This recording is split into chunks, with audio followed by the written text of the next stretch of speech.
What's up, guys? All right. The lighting in here is weird. Holloway versus Kattar was the fight of the night, and Lee and Alessio, they won the $50,000.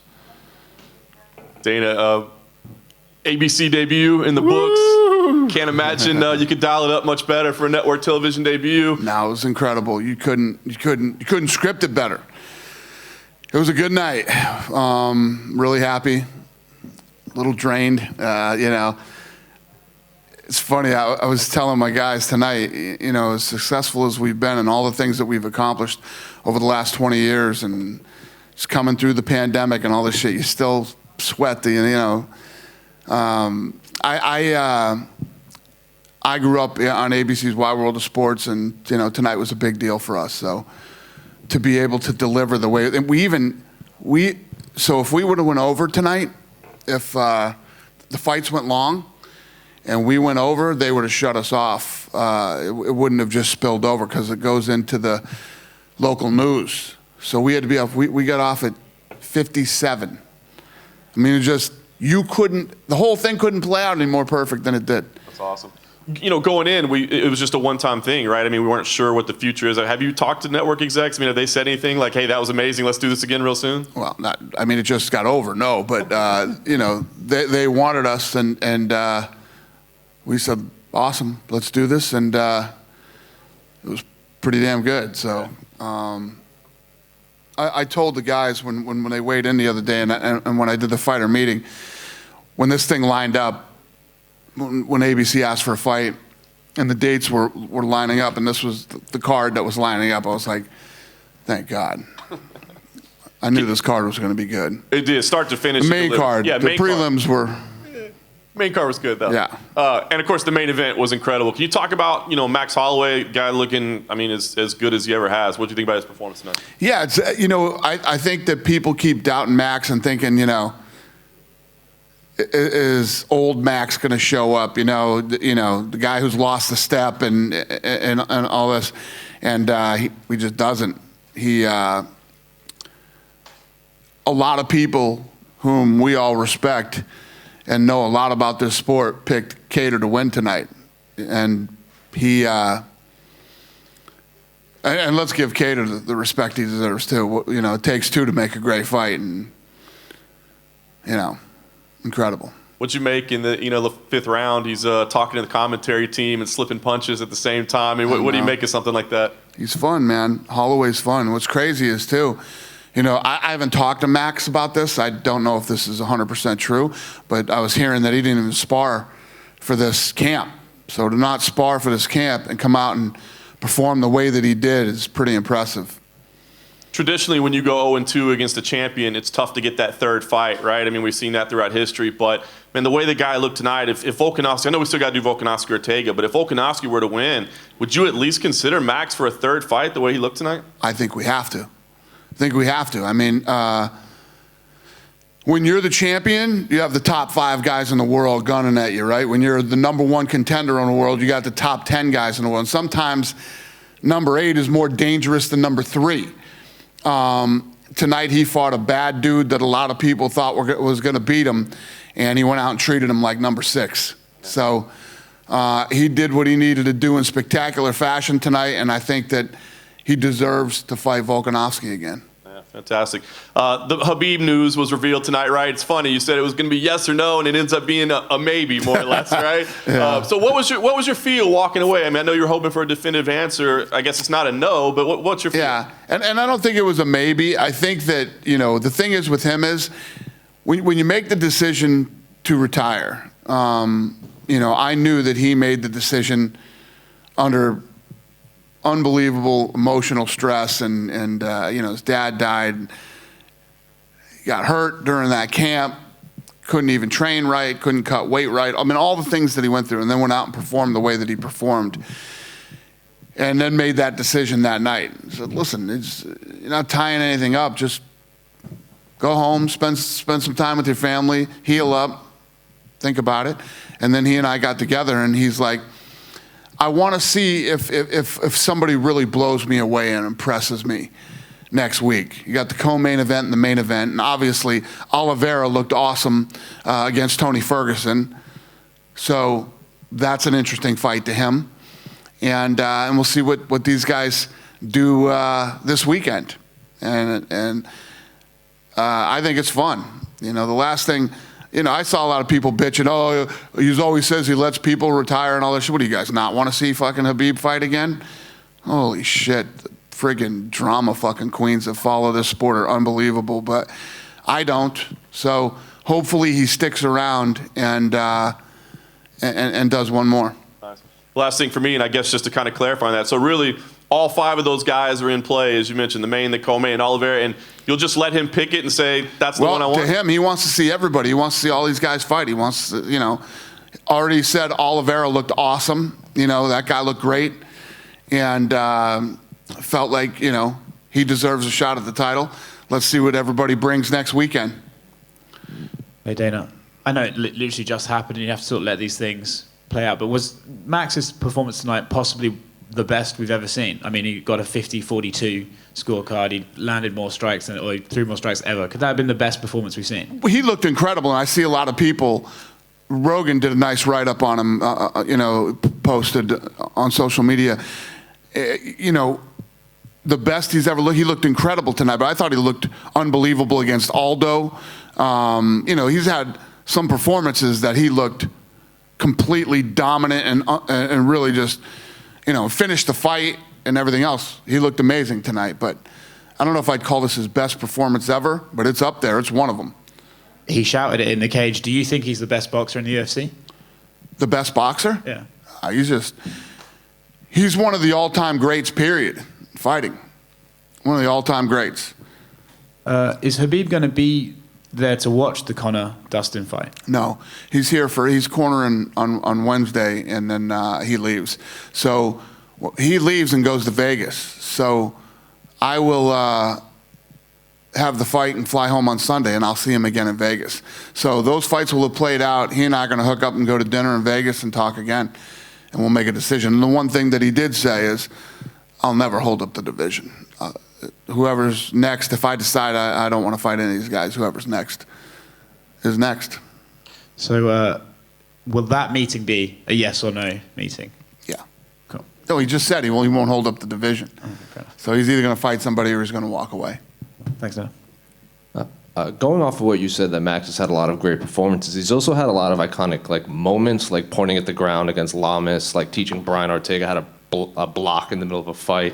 Basically, Roy Jones and Calvin in there. Is Max the coolest fighter in UFC history? He's one of them for sure. Yeah. It's funny when you say that about Max, and it's so true. Khabib was telling me when I was with him last night that, and I didn't know this, maybe you guys knew this, but all the stuff that him and Gaethje were talking about during that fight. He told me last night that he's never been hit or kicked harder ever in a fight than by Gaethje. And Gaethje hit him with a couple of shots, and then he thought Gaethje looked kind of weird, and he pointed at him and said, "You have jet lag," in the middle of the fight. Gaethje said, "No, I don't," and hit him with an uppercut and a left hook, he said. And then Khabib said something to him again, and he leg kicked him. And then I guess when Khabib took him down and was on top of him, he said, "Now what are you going to do?" And he said, he's telling me all this shit that those two were talking about during the fight. First of all, the fight didn't even go that long. I didn't know how they would have that much of a conversation. But, yeah, and, Holloway's one of those guys, too. Max said he would even throw his name in to replace Conor Dustin if something happened. Would you? Yeah, I think he deserves to go home and take some time off. I respect it, but no, we're good. We're covered. There were 3 other finishes on the main card. What did you think of Puna, Li Jialiang, and Alessio Di Chirico on the main card? Yeah, I mean, the whole main card was great. It was a great card. Everybody came out and performed. Listen, you get the platform to be on network television on ABC, Muhammad Ali, Sugar Ray Leonard, the list goes on and on of all the greats that have fought on ABC and other great athletes that have played on Wide World of Sports or whatever it may be. And you get this opportunity. And I think everybody made the most of the opportunity tonight. Did you watch the Felipe Tafa fight on the prelims too? Yeah. Forehead to forehead. What'd you make of that? Yeah. That fight. Tough. Yeah, those guys were rock solid chins and, throwing bombs. And then finally, Carlos Condit said this was the last fight on his contract. You're going to have to sit down with him and hopefully bring him back to the UFC. Yeah, I didn't know that. But listen, I love Carlos. That's why Carlos is still here. He's one of the all-time greats and one of the OGs around here. Obviously, it's up to Khabib to decide if he's impressed or not, but will you bring up Max Holloway option the next time you talk to him, given that they were scheduled to fight before? No, I like him. Max is at 45. For a long time, I thought Max was a big 45-pounder till he moved up to 55. And I said, oh, shit, he's not as big as I thought he was. I like him at 45, especially after tonight's performance. You spoke briefly to Kevin Kattar on his way from the cage. What did you say to each other? To who? Calvin Kattar. Oh, I was just telling him what an incredible performance it was. I had gone over to his corner because I thought the fight should have been stopped in the 4th round. And I was freaking out a little bit. I said, he's not going to stop and talk to anybody.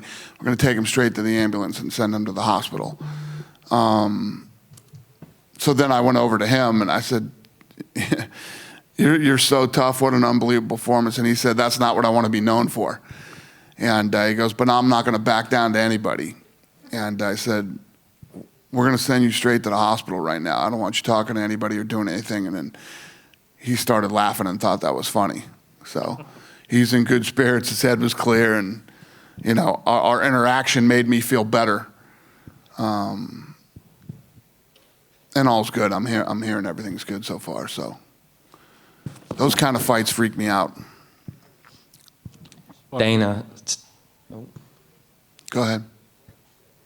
Dana, so many good fights tonight, Hey, mate. buddy. So many possible fight of the nights as well, right? But I think what we all want to know is, does Bruce Buffer's fly get 50K? No? No. What did you make to having the fans back in the atmosphere tonight? You know what? It's funny you say that because not the fans, but the fans were fucking awesome, right? What was there in here? 1,000 people? 2,000? They were awesome. We talked about this leading up to this, and you're like, people were asking me, what do you think about the fans? And when I said, I don't know, ask me after, and let's see how. I can't wait to have the fans back.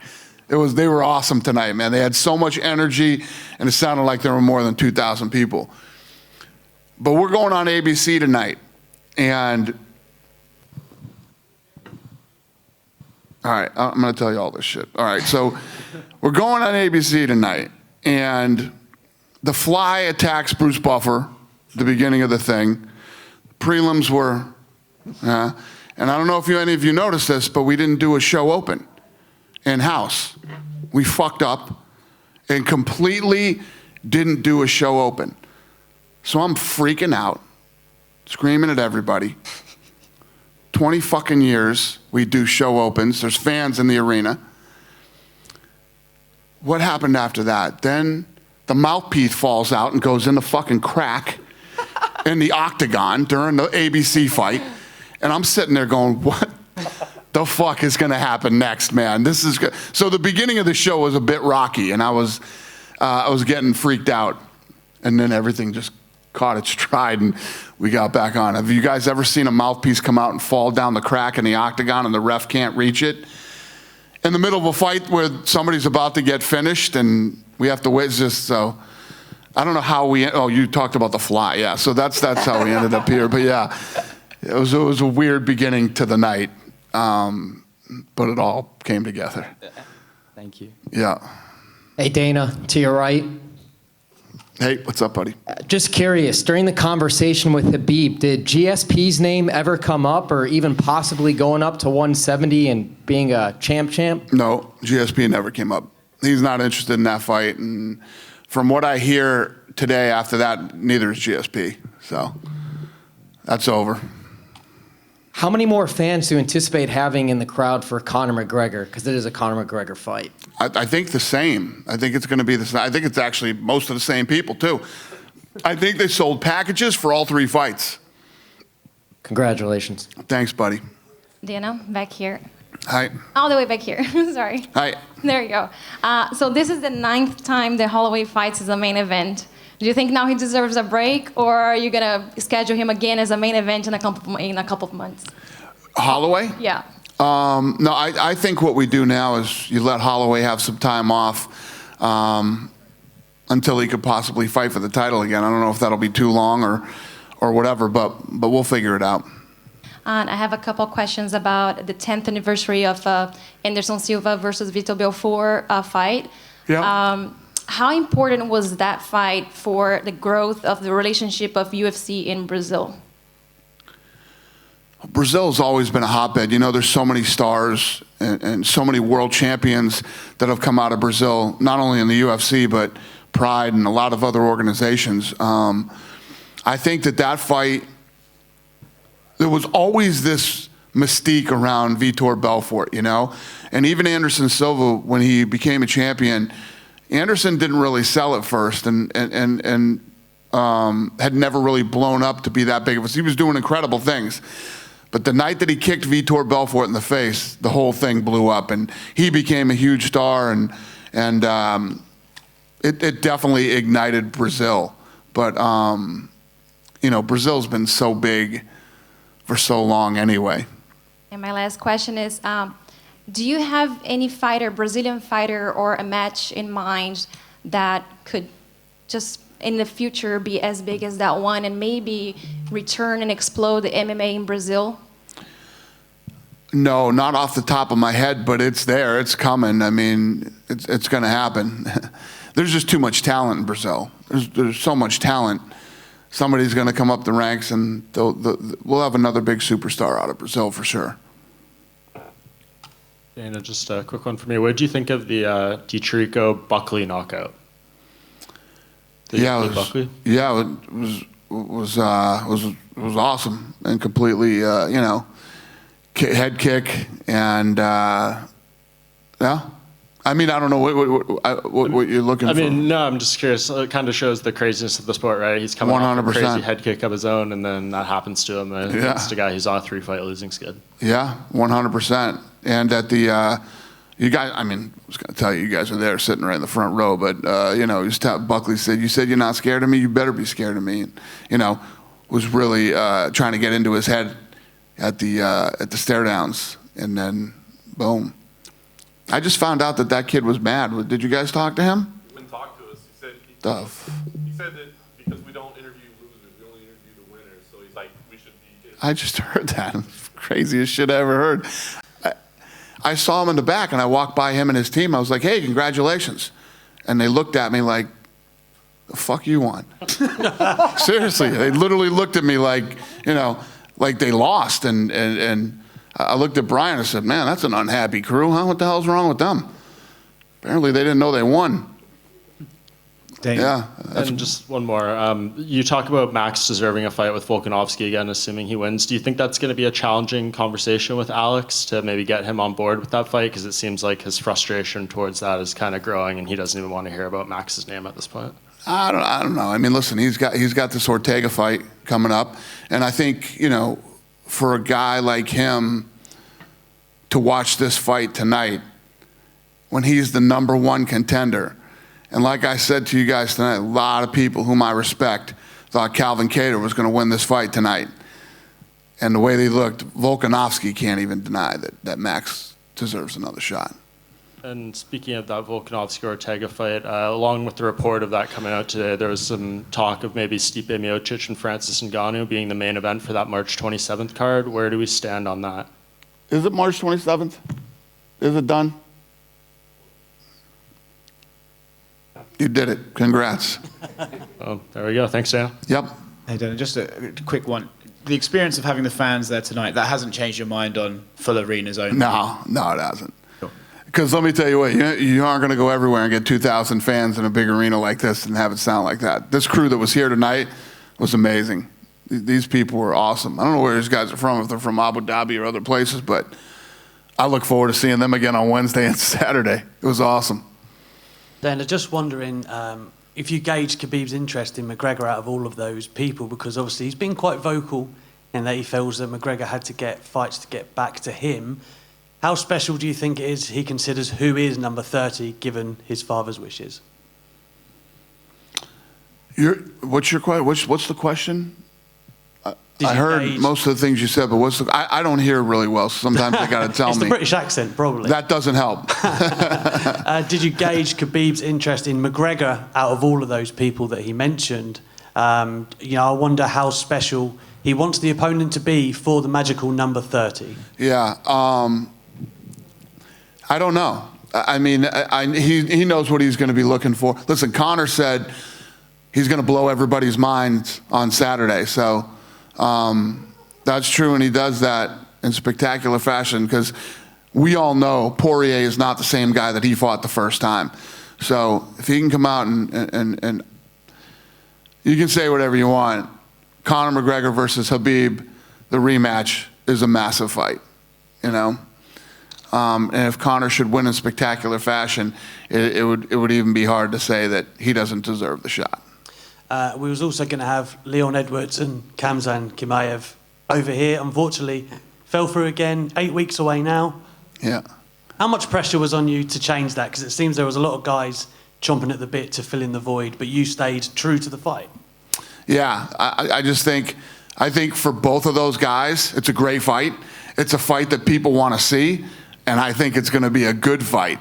So, I could take some guys in that division that are ranked higher than Khamzat for Leon, but I don't think it draws as much attention and as many people care as they do about this fight. So for both guys, I think obviously for Khamzat, he gets to break into the top 5 with a win over Edwards, and for Edwards, this is a big name fight for a guy who's only had 3 fights in the UFC. Awesome. Dana, what did you make of Li Jingliang's stoppage of Santiago Ponzinibbio? What did I think of the stop? Yeah, I said, what did you make of the win for Li in general? Huge.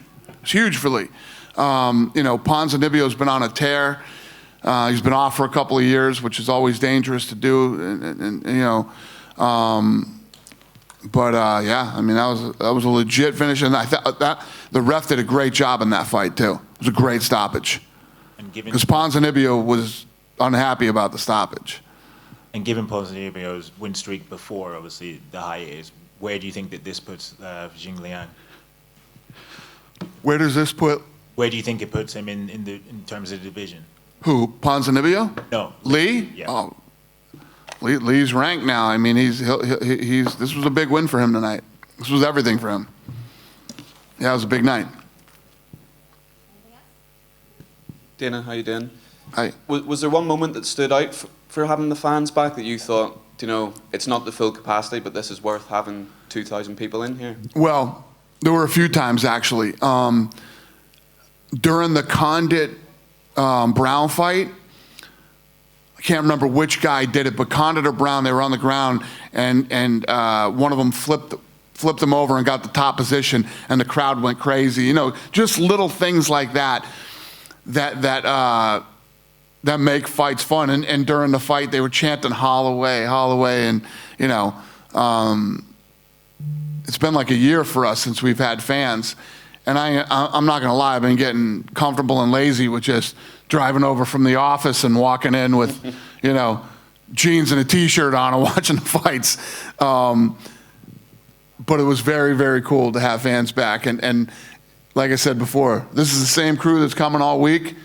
We're in for a fun week. I mean, you can imagine how they sounded tonight. Imagine when Conor and Poirier walk out on Saturday. It's going to be fun. Congratulations. Thank you. Thank you, buddy. Thanks, guys. Have a good night.